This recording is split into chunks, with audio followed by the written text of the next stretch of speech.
The first thing I did was rip out all of my biology notes from last year and blend them up. I never thought I would be pulverizing my past schoolwork, but here we are creating a beautiful pulp of all the stress from last year. I added a random amount of water, but generally the less water you add, the thicker the paper is, and the more water you add, the thinner the paper is. To spice things up a bit, I wanted to make my paper blue, so I added a few drops of food coloring. The proper way to make paper at home is by using a deckle, which is basically a flat piece of mesh held together by a wooden frame. I do not have one of those and don't know how to make one, so I tried my best to make it work with pretty generic household materials. My first attempt was to clip a mesh bag to a baking pan and let the water drain out on its own, but that soon failed because right as I tried to pick it up, everything collapsed into the middle. Then I tried placing a paper towel on top and flipping it over onto the counter, which resulted in a lump of mushy paper chunks. After flattening it out to the best of my ability, I let it sit in the sun to dry for a few hours, and was pleasantly surprised at the mediocre outcome of my first try.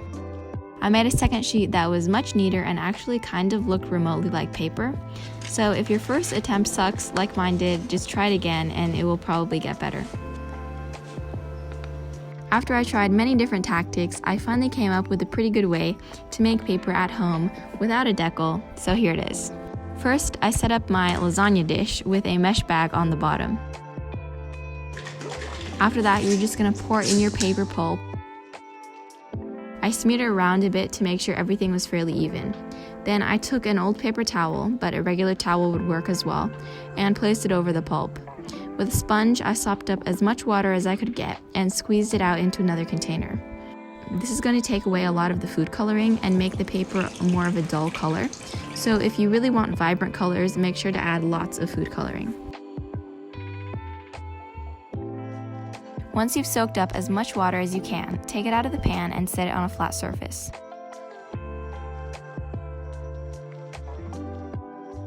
Peel away the mesh bag and either let it air dry in the sun for a few hours or use a blow dryer to speed up the process. If you want to get a little fancy, you can try adding in dried flowers or other scraps of paper like newspaper once it's already in the pan. I added some lavender to mine, which didn't really stick to the paper that well, and I'm betting that probably flatter flowers would work better, so let me know if any of you guys try it.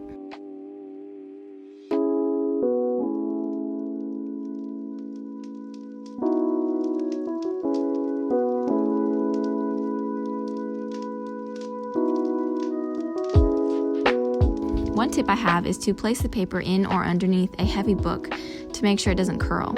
I chose my math textbook because maybe the paper will get infused with some trigonometric knowledge that I can use later on in the year.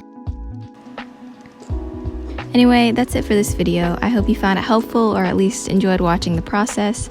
It was a little hard at times, but I think it turned out pretty well. Thank you so much for watching. I hope you have a wonderful day and I will see you in the next one.